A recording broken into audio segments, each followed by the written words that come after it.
Hey, hey, hey. Happy Monday. Come on in, pull up a chair. The Gaming Gang Dispatch is in the air.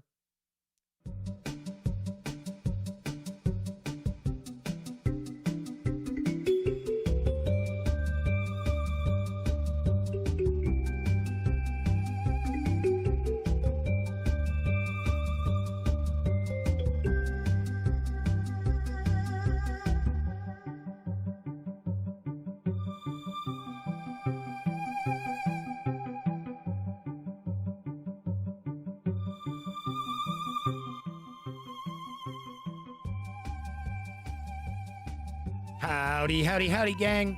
Welcome once again to the Duct Tape Studios. I'm Jeff McAleer, your host, here at the Gaming Gang Dispatch, brought to you by, amazingly enough, thegaminggang.com. Welcome aboard. Tonight is Monday, December 6th, 2021. This is live stream 725. Happy holidays, everybody. If this is your first time joining me, let me point out this is super casual, just hanging out, talking about the latest in tabletop gaming news and taking a first look at a tabletop game. Amazing. Tonight, we are going to take a peek at the magical land of Yeld Mermaid Hunters starter set. So it's the starter set for the Magical Land of Yeld role-playing game, which you may remember I reviewed a few months ago, and I thought it was a pretty cool game. So we're going to see what exactly is going on with Mermaid Hunters in just a bit. Do want to point out, if you haven't stopped in to check out the stream before, first up, we talk about the latest in tabletop gaming news, usually about 30 minutes or so. Then we move on into the first look at a game. If you're watching after the fact, within, say, 30 minutes or so or more following the end of the stream, there will be timestamps for you to skip ahead if you don't want to check out the tabletop gaming news, even though I do have quite a bit of cool news available. Should also mention, if you like this video, by all means, please give it a quick thumbs up. Subscribe to the channel if you haven't already, and if you do subscribe, ding that bell. It'll not only let you know when the Gaming Gang Dispatch streams live Monday, Tuesday, and Wednesday evenings right here on YouTube. Also let you know when I upload other videos, such as today's review of Dungeons & Dragons Strixhaven, a Curriculum of Chaos from Wizards of the Coast. Do want to mention that if you are a dungeon master considering picking this up, or if you are a player hoping that your dungeon master is going to pick this up and run it, I definitely recommend those dungeon masters check out my review first. That's all I'm going to say. Of course, when you're not watching videos on the Gaming Gang channel, be sure to visit thegaminggang.com for all the latest in tabletop gaming news, reviews, and a whole lot more. You know the drill. Get your geek on at thegaminggang.com. Lastly, this is live stream, so that means there's chat available. It's not on screen. It's one of the ways that I keep some of the more unusual commenters at bay.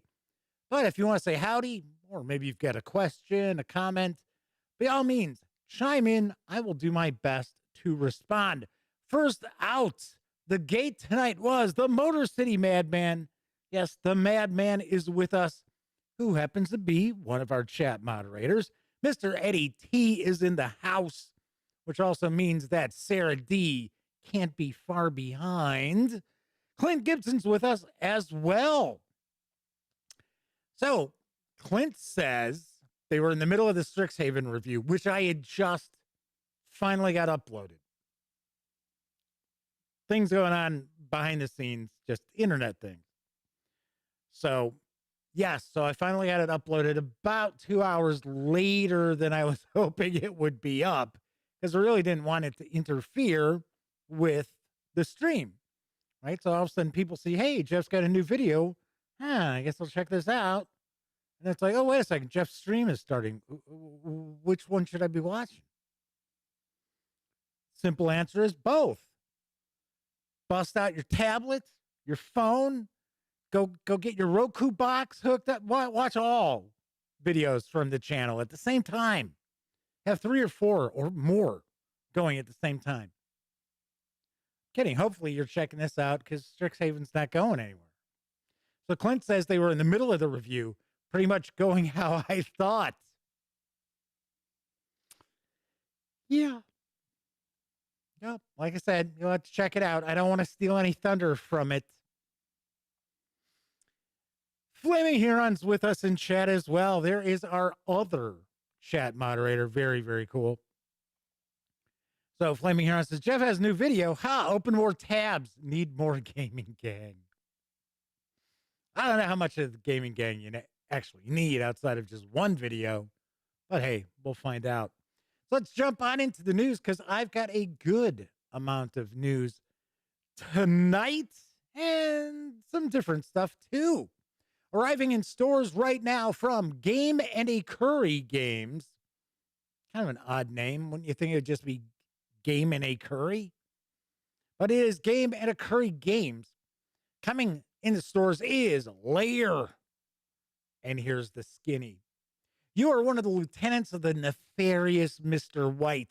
You're tasked with building his secret underground headquarters on a remote volcanic island. Construct rooms such as the missile silo, interrogation room, and the shark tank in the most optimal location to gain most favor, victory points, from Mr. White. Lair is a competitive building game where you are in charge of constructing a 1960s era underground HQ inside a volcano, no less, for your nefarious boss. It has Euro-influenced worker placement mechanics where you have 2 types of workers, the lowly henchmen that you use to claim a room, and the boss that can command henchmen to activate the ability of that room. You spend work tokens to command a henchman, but if you command another player's henchman, you have to give that player the work token. It also has an expanding score track that doubles as the elevator shaft, which affects your build options and game strategy in interesting ways. This is a small box strategy game that plays more like a big box game. Like a big boy game. No, big box game. The game is highly thematic, from the tongue-in-cheek art style to the streamlined gameplay that rewards villainous actions. Command your workers and make judicious use of scant resources to build an optimum lair and gain the boss's favor. Lair is for 2 to 4 players, ages 14 and up, plays in 30 to 60 minutes, and carries an MSRP of $25. So there might be a good amount of gameplay packed in a small footprint. As we can see, there's the game kind of laid out. Looks like there's a lot going on to it. So very nice. Game and a Curry also has a role-playing game that is released that is very, very unusual. We'll talk about it a little later this week, but it looks very interesting and unique. So the Madman says, ooh, villainous actions. Sounds like fun. Coming from WizKids in February is Star Trek Missions. Here's the scoop. In Star Trek Missions, you'll explore all the mystery and excitement of the galaxy, featuring characters, locations, and equipment in familiar groups or in strange new combinations. Designed by Bruce Glasgow, with the same combo building gameplay as his acclaimed game Fantasy Realms, you'll assemble a crew with anyone from Commander Riker to Damon Bach, grab a batleth, and take on challenges like organizing a diplomatic conference or getting trapped in the holodeck. The combinations in each hand create a brand new episode of the Enterprise's continuing mission. Make the best combo to score the highest points and claim victory. Star Trek Missions is for 2 to 6 players, ages 14 and up, plays in around 20 minutes, and will carry an MSRP of $19.99, when it arrives in February of next year. I've got to say, this is certainly a game that I should look for my best friend Elliot Miller because he is a massive Trekker. He's a big Star Trek fan. I enjoy Star Trek. I have to laugh because back when we were in our early 20s, and of course, Star Trek: The Next Generation had been on for just a few years. All of a sudden, I'll never forget. We're driving along. He and I think we were going to have some beers or something like that. And out of nowhere, he just says, all right, all right. Star Trek: The Next Generation is better than classic Trek. And I hadn't mentioned anything. It just came out of the blue. But he knew I was thinking it, always thinking it. So isn't Diamond Bach or Damon Bach, were they the Cardassian? I'm trying to remember. I see four lights. Is that the villain or is it somebody else? Is it one of Diana Troy's love interests? Is that what it is? For some reason, I don't know. I had that Cardassian jump into my head. Played by David Warner, by the way, who has played multiple characters in the Star Trek universe. Interesting enough. Now available from Capstone Games is Cloud Age, or it could be pronounced Cloudage, but I do think it's Cloud Age. Here's the dope. Cloud Age is a strategy game from Alexander Pfister and Arno Steinwender. The award-winning authors have created a dark and dystopian world for 1 to 4 players. 15 years ago, the mysterious secret society Cloud set fire to countless oil production sites and burned down large forests to destabilize the world. Damn you, Cloud!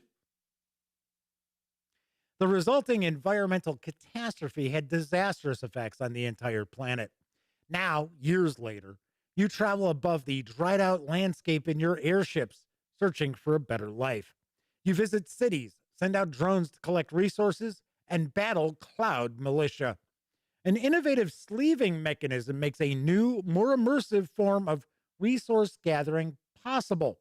Players try to predict which cloud-covered terrain will contain the desired amount of resources or where additional actions are possible. Resources allow players to develop useful upgrades for their airships or attract new crew members. Cloud Age is a mix of engine building, deck building, and resource management. That sounds good. The campaign system makes it easy to start playing quickly, with new elements being introduced into the game as players progress through the chapters. While you play, you also experience and help guide the story. If you prefer, you can also play standalone story spin-offs as single scenarios. Cloud Age is for 1 to 4 players, ages 10 and up, plays in 60 to 100 minutes, and does carry an MSRP of $59.95. Yes, a little dystopian setting. Got your airships. You can improve them. Could be kind of cool. Omnal is with us in chat. Yes, one of our RPG reviewers for the Gaming Gang, if you didn't happen to know that. So Omanal says, Rathacon is still the best. So Flaming Heron's asking, where did that voice come from? So there's an episode of Star Trek: The Next Generation where Captain Picard is being tortured by a Cardassian played by David Warner. If I remember correctly, I think this is a 2-parter. And what is basically, it's effectively a story against torture, right? I mean, because a lot of the Next Generation stories had a theme, a moral to it. So anyway, if I remember correctly, there's 4 lights, and David Warner is torturing. They're like behind them, right? Behind David Warner. So it's in front of Picard, who's, being tortured and whatever. And David Warner keeps telling him that there's only 3 lights. And if he can get Picard to tell him that there are only 3 lights, then he has broken Picard. And kind of at the climax, Picard's like, he's just in terrible shape. It's like, there are 4 lights. Speaking of my best friend, Elliot Miller, I can bust that out at any time. I just that line, and he'll just bust out laughing. It's one of those kind of inside joke sort of things, just out of nowhere. Just be like, blah. Omanal says, Ricardo Montalban will always be Khan, even though they remember Fantasy Island. So Flaming Heron says, Ricardo Montalban will always be Mr. Rourke from Fantasy Island, as opposed to Khan. And if I remember correctly, didn't it come out eventually that Ricardo Montalban was wearing like a prosthetic chest? He really wasn't that built. Just like, if you don't know this, William Shatner has worn girdles on the sets of many Star Trek movies, and he has actually had the special effects team slim him down. So, yes, in case you didn't know that. So Flaming Heron says, damn, I don't even remember a hell of a lot of lines like that. It's not like I remember a ton of specific lines from like Star Trek Next Generation. It's just the way he said it. And we used to watch it every Sunday night. So I was like, oh, it's Sunday night. Star Trek Next Generation's coming on. Got to wrap up whatever we're doing so we can be in front of the TV to watch that. So Omanal says, don't most older actors wear girdles? I don't know. I have not necessarily heard that, but I had heard that Mr. Shatner, or as we like to refer to him, the Shatner, does wear girdles. Not just on movies, but whenever he's making TV appearances, things like that. Which is fine. I'm not saying anything. I'm just mentioning it. Moving right along, let's talk about some role-playing game news, because now available in PDF from Free League Publishing is the One Ring 2nd Edition Starter Set. Here's what I know. A strange invitation from Bilbo Baggins, mentioning that he's in need of help. Most odd. But then again, a great many things about that particular hobbit have been odd ever since that business with the dragon. Nothing wrong with taking a stroll and helping old Bilbo out, I suppose. After all, it's not like there's any real dangers to worry about here in the Shire. The One Ring starter set contains all you need to take your first step into Middle-earth and experience the adventures hobbits get up to.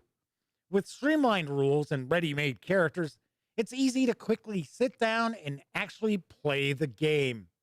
Which, isn't that what the whole game plan is? Gonna play, roll up characters, and actually play? We've talked about this before. The One Ring is set between the time Bilbo went on his journey and the events in The Lord of the Ring, allowing you to explore the Shire by taking on the roles of those same hobbits whose children will go on to do extraordinary things, such as Drogo Baggins, Rory Brandybuck, and Esmeralda Took. Besides the rules and the adventures, there's a full compendium covering the 4 farthings of the Shire, all the way from Greenholm and the White Downs in the west to Buckland and the Old Forest in the east. This set contains a 24-page volume of rules, a 52-page volume describing the Shire, a 31-page volume containing the adventures, 8 double-sided pre-generated character sheets, 2 large maps showing the Shire and Eriador, 30 war gear cards that can be also used with the One Ring core rules, 6 double-sided journey roll and combat stance cards that can also be used with the One Ring core rules. You can score the 108-page PDF right now at DriveThruRPG for $19 and 99 cents. Yes. I know there are a lot of folks out there who have been eagerly anticipating the One Ring second edition. I already shared the news of this last week, not on the show because it came out, if I remember correctly, I think it was Friday morning. The One Ring second edition is also available in PDF. And if I remember off the top of my head, I think it's $24.99. I got to be honest, the core rules, I think, is a better deal. I am a little surprised that this starter set is $19.99 over at Drive-Thru RPG, because I don't think the actual physical starter set is going to be more than $30. And the page count for this is pretty low. It's 108 for essentially $20. That's very unfreely publishing like. So Flaming Heron took the plunge and got the core rules for the One Ring. The Madman says they've been considering it, but wouldn't probably have a group to play it with. So they're still bouncing that around. Omenal actually is going to be reviewing a One Ring release. The one thing that I think, the one thing about the One Ring, the one thing that I believe is the case, which will entice people to pick up this starter set, is I think the starter set goes into more detail about the Shire than the core rules. I think they're completely, I don't want to say completely different, but there's not a lot of overlap of material there, I think. So Omenal says they're afraid of the 46 pounds of books they bought for Black Friday arriving tomorrow. Well, hire somebody to give you a hand. You know, bring in some day workers to help you lug those in. Don't exert yourself too much. It is the holiday season. My final news piece, now available in print and PDF from Bandit Camp and Drive-Thru RPG, is the Fairy Trails Deluxe Edition. I've got the deets. Hello, and thank you for checking out this little old 198-page book. You might be saying to yourself, fairies? I love fairies. I've always wanted to play a game that centers entirely on tiny little fairies and the magical shenanigans they get up to. Well, if that's what you're saying to yourself, then look no further, because this is almost definitely the game for you. With this book, you'll be able to quickly craft and play a bajillion fun sessions. That is an official number, too. Bajillion. Where you and your group go on fun little missions playing quirky little fairies. But enough of this fanfare. Let's get a list of what tells you what's in this book. First off, this is a fast-paced game. Character progression is quick, and each session is very well contained. The game is perfectly suitable for children of any age, provided they can read, write, and won't try to eat the dice. Powered by the Apocalypse World Engine, Fairy Trails uses the PBTA World Engine when it comes to dice and rolling in the whole general system. There's 13 types of fairies. In the book, the types of fairies are called kith. Most of them are based on old-timey fairies, but there are one or two newish types in there. There's also playbooks, 13 of them. In the book, the playbooks are called courts, like fairy courts. These don't work exactly like PBTA playbooks. There are a few tweaks in them. It's extremely cooperative story creating. Fairy Trails was crafted with the idea that the whole group would engage in telling a story together. The GM, we call the GM the driver in this game, is given story elements by each player. We call fairies in this game. In the beginning of a session, that they have to try to incorporate into the story. There's lots of other stuff too, but the whole system does its best to make everyone feel that they're involved in the storytelling process. There's size-based combat mechanics. When fairies' ruckus size is what counts the most, and that's what the system reflects. Combats are usually fast, non-lethal, and very fun or silly. Fairies get moves associated with their court. Each court also has a less specific magical ability. The moves are pretty straightforward about what they do, but the magical abilities are very open for players to play with. There's also 4 maps in the book, each with various places fairies can go. Each map has 16 adventure hooks with it. That gives you a total of over 50 adventure hooks. As your fairies progress, so does the place you live. By playing the game, you can gradually unlock new playbooks and other bonuses for your current character and all characters that come after them. There's also a list of rival fairies that you're likely to run into, or I should say, a list of rivals that fairies. There's no, it just says rivals fairies. So I'm assuming it means a list of rivals that fairies are likely to run into, and some ideas on how to play them and how they would fight. You also get a huge list of rival abilities so you can customize encounters to your liking. There's also a unique take in rerolling that pushes your luck and can have some amazingly magical, disastrous consequences. This 198-page premium hardcover is available over at DriveThruRPG for $46.85. You can score the PDF itself for $20, and there's also a free edition as well. Omanel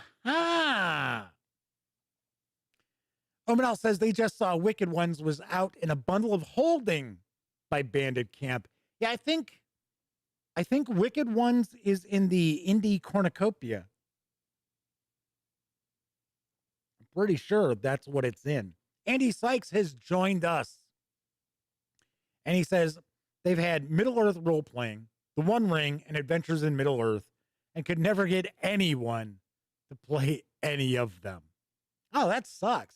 That's too bad. I would say out of the 3 of those, The One Ring, in my opinion, stands out the most.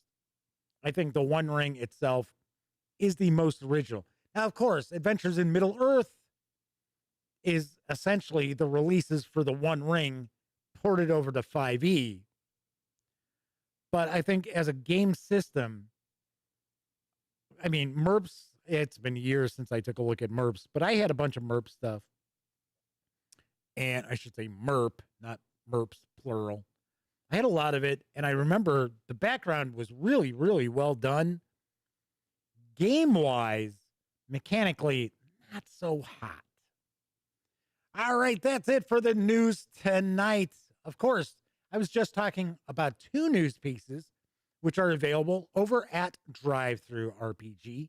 Don't forget that the Gaming Gang, thus the Dispatch, is affiliated with the One Bookshelf site. So if you are going to visit, say, DriveThruRPG, please swing on over to thegaminggang.com first. Click on one of our banner ads. That way, if you happen to make a purchase, I get a small portion of that sale. And all those nickels, dimes, and quarters really do help keep thegaminggang.com around.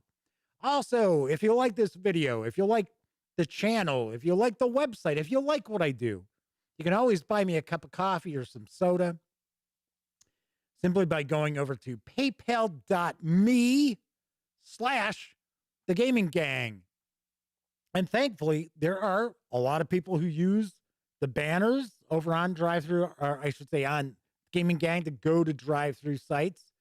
And some folks out there do make little donations as well through the paypal.me, including Clint Gibson. Thank you, Clint. Much appreciated. Really, I'm always surprised when all of a sudden it's like, you get a little email from PayPal, and I'm like, oh, cool. Hey, all right, sweet. Usually I just think it's like, oh, you got cash back. Jeff, you got 13 cents back this week. Good for you, Jeff. 13 cents. It's like cashback rewards from PayPal are kind of ridiculous. The Madman says they still have work to do entering Adventures in Middle-earth 5e into fantasy grounds. Yes, the Madman has been working on that project for quite some time. creating mapping and line of sight. Should start playing it in January. Well, Andy should reach out to the madman and ask if they can get in the game. Unless Andy was looking to run it. Then that'd be a little bit different. Kevin R. Smith is with us as well. We were just talking about the One Ring. Kevin is going to provide a review as well for one of the One Ring releases. Off the top of my head, I don't recall who I assigned what to. I think Kevin's doing the core rules, if I remember right. I asked Sammy to do the starter set, and Omanal is doing the Rivendell book. Lots of RPG goodness, I should point out, that is on the horizon over at the Gaming Gang. I've got a bunch of goodies. Of course, don't forget, January will start the old school for the New Year's celebration. So we are going to be celebrating old school-esque role-playing games on the Dispatch every episode through January, plus plenty of other coverage on the website too. So don't miss out. One last thing before we jump on into the magical land of Yeld, Mermaid Hunters. I am going to run the 50-50 auction. It's going to be this Saturday, bouncing around the time. It might be like noon central to 2 or 3. And what I'm going to do is, if you watch live and you bid on something live and you're the high bidder, that's it. It's yours. It's going to be yours. But what I want to do is I want to also give people an opportunity to take advantage of the auction who may not have an opportunity to watch live. So what I'm going to do is I'm actually going to run the auction for about a week. And then whoever's high bidder, it'll be like I've done the other auctions in the past, where it'll be a post on the website, and all you have to do is comment as far as what bid you'd like to put in. And then at the end of the auction, I just reach out to people and say, hey, you're the winner. And what's going to happen is 50% of everything raised through the auction is going to be donated to Extra Life for kids. And the hospital that I always do events and things like that for is the Anne and Robert H. Laurie Children's Hospital of Chicago. So that's why I'm calling it a 50-50 auction. So 50% of the bid will go towards that. And of course, you know, you've also got shipping. But however you want to do the shipping, I will give you options there as well. Omanal said that they're doing the review on the Rivendell book. It's very short. Yeah. Clint says, no problem. Trying to help the gang going. Appreciate what you guys are doing. Thank you, Clint. Anyway, Flaming Heron says, well, going to be an early one for them to make it to the, I assume, the auction. Keep in mind, it's not just going to be the auction. It's just going to be me hanging out. It'll also be kind of like an AMA. Because I know there's questions people want to ask from time to time. And sometimes they tend to ask me these questions like at the end of the show when I'm like, all right, that's it for tonight. And blah, blah, blah, blah, blah. And all of a sudden I see a question pop up and I'm like, you going to hit me up with that 5 minutes ago? It's like, I'm ending the show. All right, everybody. See you tomorrow. It's like, hey, by the way, I was wondering. Yeah, it's okay. Anyway, I will have more details about that on Thursday. Follow the Gaming Gang on Twitter. That's what I always recommend people do. It's at the Gaming Gang. Wow, that's amazingly difficult to remember, right? And of course, I'll have a post up. And I'll have like a little ad banner for it as well. I am hoping to have about 100 games that are going to be up, including, here's a little taste of what's on the horizon. I will be auctioning off a brand new copy of the Twilight 2000 4th edition. That's right. It is in shrink. It is brand spanking new. Get your hands on it. Yep. Anyway, what I was going to say is opening bids should be like half MSRP. It's usually what I do is half MSRP. So Flaming Huron says, yeah, I always love to make it to live things. Yeah, I understand. That way people, you get an opportunity to comment. If you watch the show after the fact, that's sort of like, you know what? I really wish I had an opportunity to tell Jeff what an idiot he was. No, I'm joking. Okay. Move right along. Tonight, I'm going to take a first look at the Magical Land of Yeld Mermaid Hunters starter set. This is written by Nick Smith and Jake Richmond, with artwork provided by Jake Rithman. English, Jeff. Speak English. Read the words that are on the teleprompter, Jeff. Don't make up things in your brain that are not on the screen. You may be familiar with Jake Richmond because he does the popular webcomic Modest Medusa, which is the setting for the Magical Land of Yeld. So there is a tie-in. This box set does carry an MSRP of $30. You can grab the 86-page PDF for, wait for it, $3. Yes, you heard me correctly. $3. 12 quarters. 30 dimes. 60 nickels. Or $3. I gotta say, that's a pretty sweet deal. It is available over on DriveThruRPG as a PDF, but I will point out it is $5 at DriveThruRPG. So if you end up wanting to check this out in PDF, be sure to go to yeldstuff.com. You can get the PDF for $3.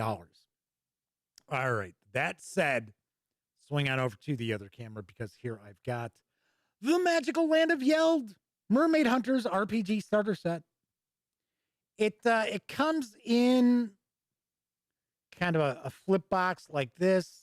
Yeah, I swear, when this box showed up, first thing it reminded me of was the Victory Point Games titles. They came in the sleeve. You take the sleeve off and then the box would open like that.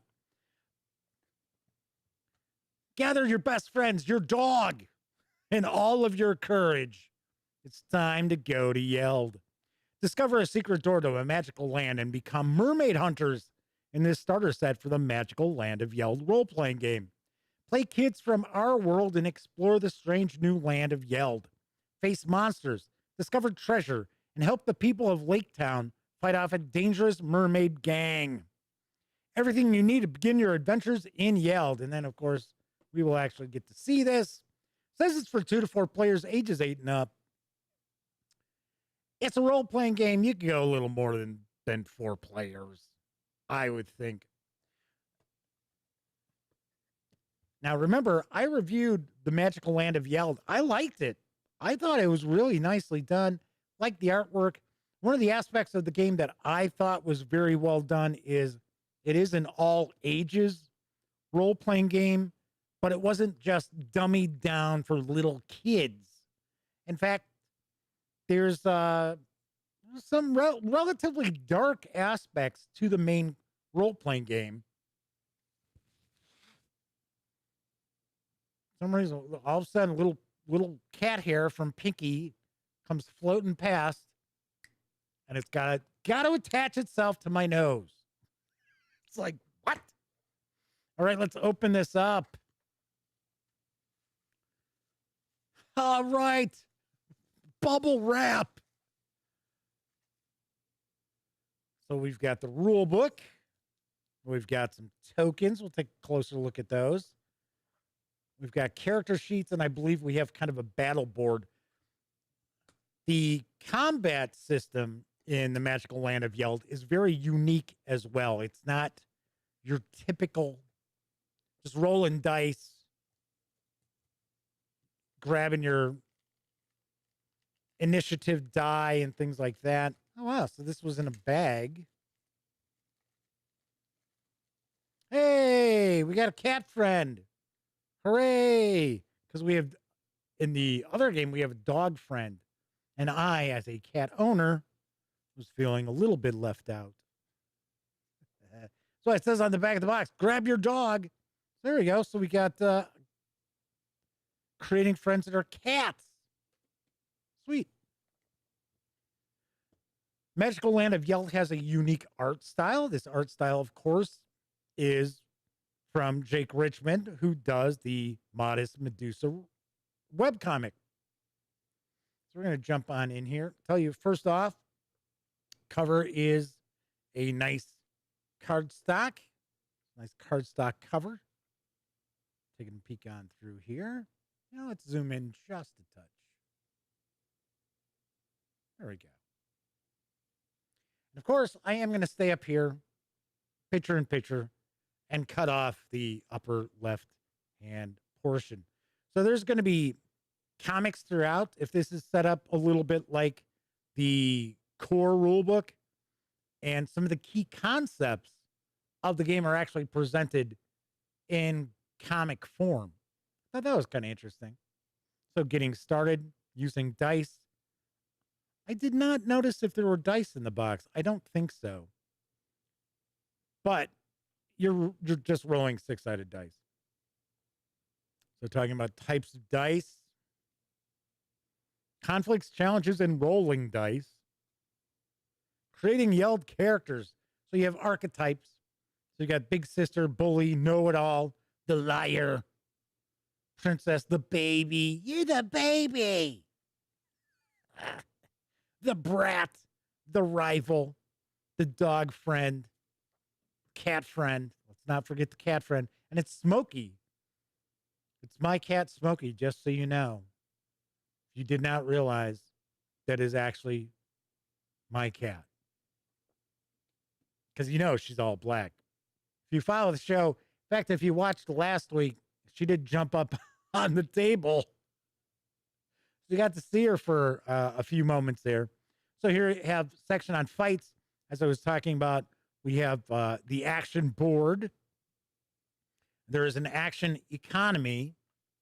And what I thought was kind of interesting is, if memory serves, because it's been a while since I did the review for the Magical Land of Yeld, you're actually stringing together your actions. So the player characters are going to string together their attacks, effectively creating combos to defeat their enemies. But the enemies can do the same thing. So talking about defeating monsters using special dice, actions, and fights. I like the art style. The art style's nicely done. Should also mention that there are a few supplements to the Magical Land of Yeld. It's not just the core book and this new starter set. In fact, if I remember right, I think I did a news piece not that long ago about the newest supplement that came out. So we have ghosts. So when the characters lose their tough dice, they die. You know, it's like kids role playing game death. They become ghosts. So you can still be a ghost and take part in the adventure. So Russell Higgins has joined us in chat. Says she stabbed a skeleton. How uncool. That's right, because everybody knows you're going to take on skeletons. You got to be using war hammers. Use those blunt weapons. Smash them apart. Piercing damage, slashing damage does nothing. Well, depending on the game system. So we've got a section about the game master. Got monsters. Rewards, special dice. all the tables, the adventure guide. So one aspect of the magical land of Yeld, which this is from, I want to say, I believe this is the cover of the core book, if I remember correctly, is that it's supposed to be kids from our own world are transported into this fantasy world. But the thing is, if they stay there too long, they'll be trapped there forever.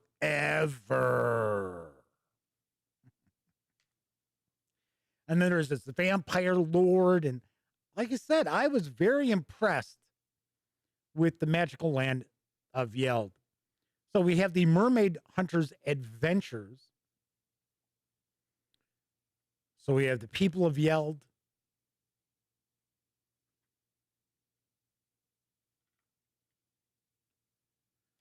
The breakdown of the adventure here. This is a scene-based role-playing game. So this is not a hex crawl or a sandbox or anything like that. This is a scene-based role-playing game, which we see more and more of these days. So Russell Higgins says, Warhammers is true, unless you're talking the Seven Voyages of Sinbad, then it's all about the scimitar. Yeah, you would think a scimitar wouldn't work very well against skeletons, but who am I to argue with Ray Harryhausen? So we've got the mean old mermaids. They got the gang that's terrorizing the town. I think they said it. I think we saw it was Lake Town. Looks like we had a werewolf in the game as well. So it looks like, what did we have? 3 adventures in the book? So we've got further adventures, the stuff guide. So we've got, hey, I've got a squeaky toy. I want to make sure that I got the squeaky toy with me because it makes an annoying noise when you squeeze it. Kind of cool. I don't remember there being a lot of artwork for the gear in the core book, so I like that. That's cool. Hey, speaking of hammers, Russell Higgins says, in this game, it looks like you put mean old in front of every monster. Oh, it's that mean old beholder. Oh, it's the mean old troll. So we've got heroic mentors. Got more equipment. Got the monster guide. We got a little bit of a bestiary here. And continue your adventure in Yeld. Remember, I was talking about there's other supplements right here. Here we go. I think that's the newest. If I remember correctly, Quest was the release that I did the news piece about. It's like within the last month or something like that. Russell says squeaky toy +1 right here. They must have a squeaky toy for their pet right there. Flaming Heron says no respect for their elders. So you can follow Yeld online. You can join the Discord. You can join the Patreon. It says get brand new digital content every month. Get previews of new Yeld art and rules. So you can join the Patreon for $3 a month. You can follow the magical land of Yeld on Twitter like I do. And it is at Yeld RPG. So that's the rule book. What we clock in at was at 86 pages, I think. No, 79. I'm thinking of the PDF. Because that would be another page there. Okay, let's see what else we've got here. We've got the tokens. We've got character sheets. Got a baggie for the tokens as well. And then, like I said, I think we've got that action board. I have to admit, I'm surprised that there aren't any 6-sided dice in this box. I know, I know. It's six-sided dice. Who doesn't have six-sided dice? And I would say people who might be buying this as their first role-playing game they've ever played, they may not have six-sided dice. But like I said, I'm just a little surprised. It's not like, oh my gosh, when I do my review, I'm going to be like, oh, I'm docking this 2 points for not having a couple six-sided dice. Okay, so we've got a couple of these tokens here.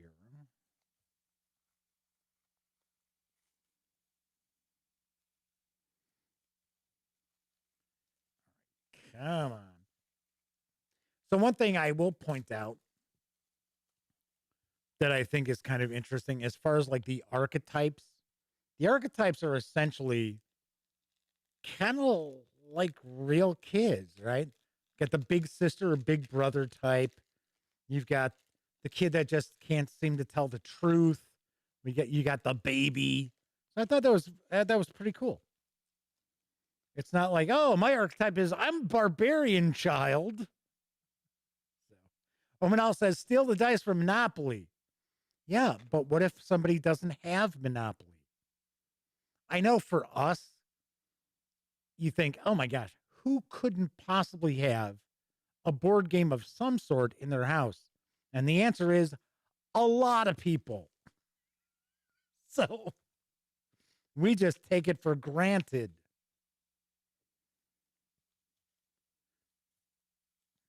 I'm going to guess, I might be wrong.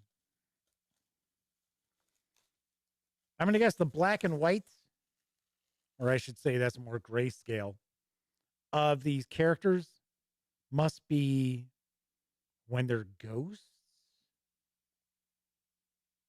I don't know. Maybe you'd flip them over if they became a ghost. Let's get a little closer look. As I've said a few times, I like this art style. It's fun. It's all ages, but it's also not like real.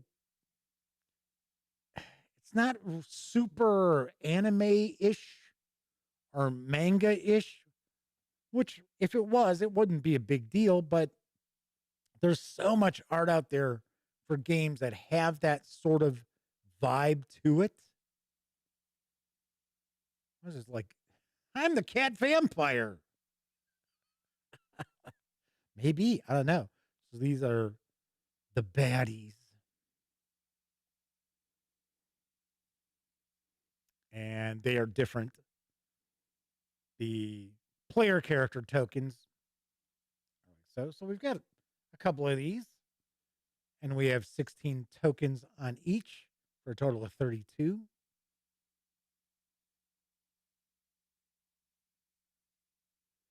Thank goodness there's a goat.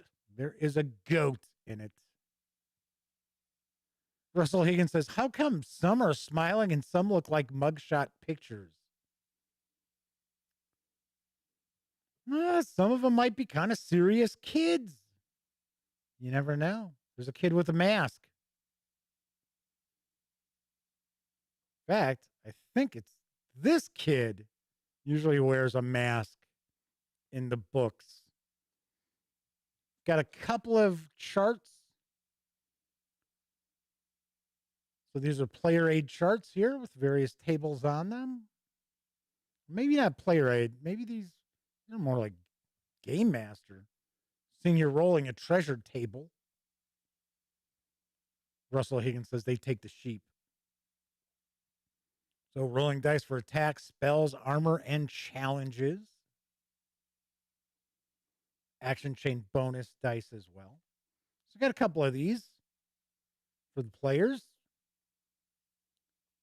We've got character sheets.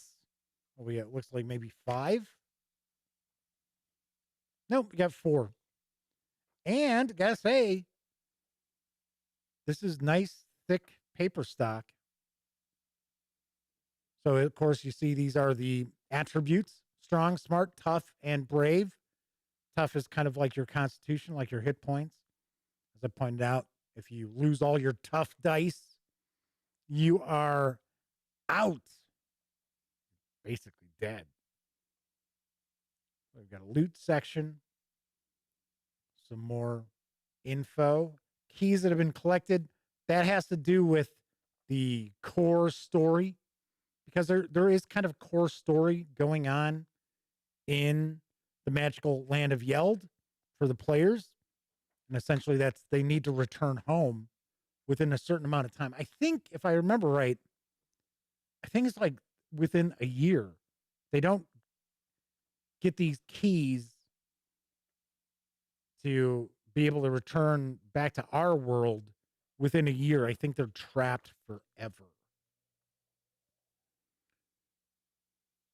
So Omenal says, come on, natural ones and fumbles are fun. More fun than playing XCOM with 98% success chance. Yes, and then getting a failure. Always love that. Always love the janky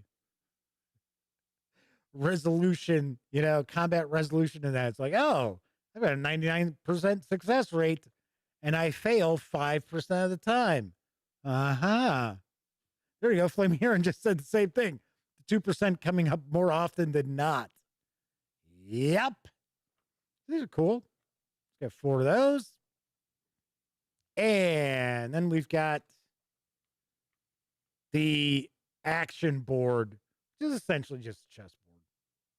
So you would put your tokens on here for your characters. So the monster chain, action chain. This is what I was talking about, how you have you chain together your actions to kind of make combos and increase the chance of success for everybody after you if you are successful. So Omanal says 2% is more like 50%. Yes, in XCOM. That's for sure. Although I love XCOM. All right, so we got the action board. We've got the player characters. We've got the 2 cheat sheets. A couple of nice, thick punch boards with 16 tokens on each for player characters as well as the enemies in the adventures included. We've got our cat friend, so cats don't get the short end of the stick. And then we've got the rule book. And that is everything that we find from the magical land of Yeld Mermaid Hunters starter set. Once again, this is available now if you visit yeldstuff.com. The box set carries an MSRP of $30, and you can get the PDF for $3, which is a smoking deal. Once again, I will have a review of this in the relatively near future also. Okay, let me swing back over to the other camera here. Let me grab a quick sip. So Manal says their favorite dice, 50 millimeter, tend to roll 20s or 1s. Flaming Heron says, but it's a black cat, Jeff. Dun, dun, dun. I assume that was the sound effect they were going for. Yes, but so's my cat. Although as she's gotten older, now she has like a little white streak. Like right, just not much, just a little bit. It's maybe about that long on her chest, and it's white hair. She's old. I mean, it's not gray, but yeah, she was all black. And the funny thing is, I adopted her because I went to a shelter. I always get animals from shelters. I don't go to pet stores or anything like that. Nor do I go like Craigslist, Facebook Marketplace. I don't want to deal with someone else's problem that they've created with an animal. So anyway, I went, this is back when I lived in Arizona. I went to essentially their anti-cruelty society, and they start bringing in some cats. And there was one super, super cute little kitten. I'd say maybe about 4 months old. But that thing was just like all over the place. was like, was this cat doing blow before you brought this in here? Because it's like, holy, it's like, I was like, oh, I can't handle that. Because I already had a cat. I was getting a second cat to help keep the first cat company while I'd be gone. Because at that time, I would leave. I'd be gone for a couple of days, 2 or 3 sometimes, when I was delivering RVs around the country. So I wanted to make sure that there was another cat to keep the first cat company. So anyway, so then they brought Smokey in, which her name wasn't Smokey at the time. I don't know what it was. Speaking of, she's actually down here. So we might see her jump up here as I wrap up the show.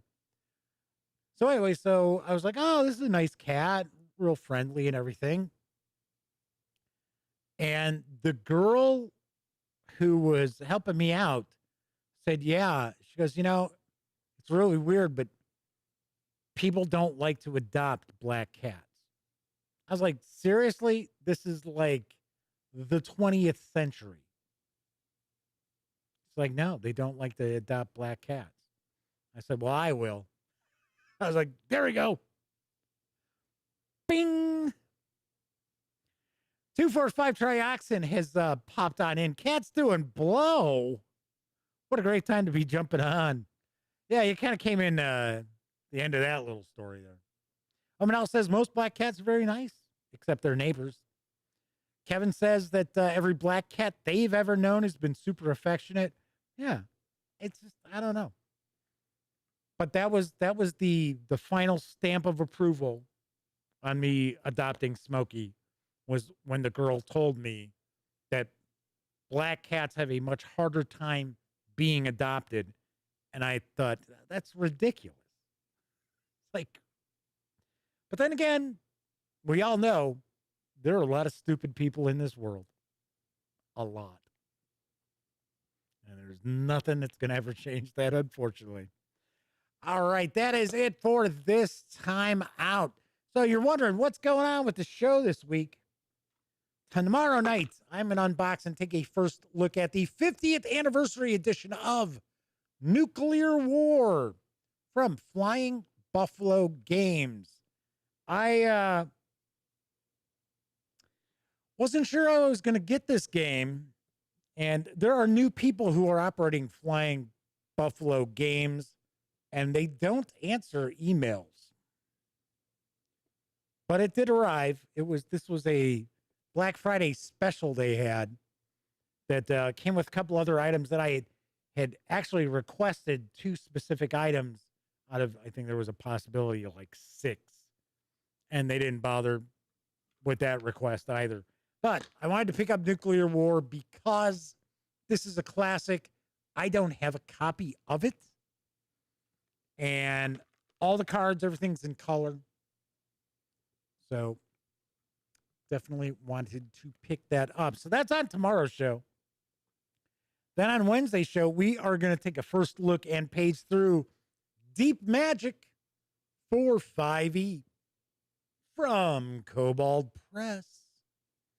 So we will be jumping on in to take a peek at this on Wednesday's show.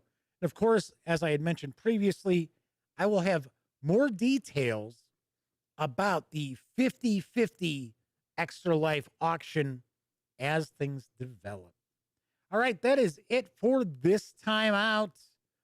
Once again, if you like this video, by all means, please give it a quick, whoa, what am I doing that? That's from last week when I did the bonus. When I did the bonus look at Mountains of Madness, Volume 2. Anyway, if you like this video, by all means, please give it a quick thumbs up. Subscribe to the Gaming Gang channel if you haven't already. If you do subscribe, ding that bell. Will not only let you know when the Dispatch streams live Monday, Tuesday, and Wednesday evenings at 7 p.m. Central right here on YouTube. Also let you know when I upload other videos, such as today's review of Dungeons & Dragons, Strixhaven, A Curriculum of Chaos from Wizards of the Coast. Of course, when you're not watching videos on the Gaming Gang channel, be sure to visit thegaminggang.com for all latest in gaming news, reviews, and a whole lot more. You know the drill. Get your geek on at thegaminggang.com. Everybody who watched live, thank you very much. Those of you who took part in chat, always appreciate that as well, because that way you're keeping me company, so I'm not just blabbering on into a camera. Of course, I know there are a lot of people out there who don't have an opportunity to watch live. Doesn't matter when you watch, how you watch, even if you're watching on Memorex. Thank you very much for taking time out of your busy lives to take a peek at the videos on the channel. Everybody, enjoy the rest of your evening / morning / afternoon, whatever time it is with you. I'll be back tomorrow. And of course, here's wishing that each and every one of you gets to enjoy plenty of great gaming with your gang. See you tomorrow.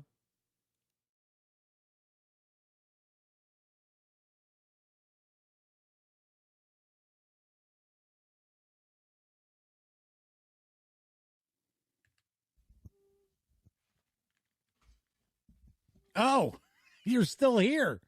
Well, while you're kicking it, how about subscribing to the Gaming Gang channel, or seeing the latest episode of the Gaming Gang Dispatch, or finding out what YouTube recommends you check out here at my channel. And of course, don't forget, get your geek on at thegaminggang.com.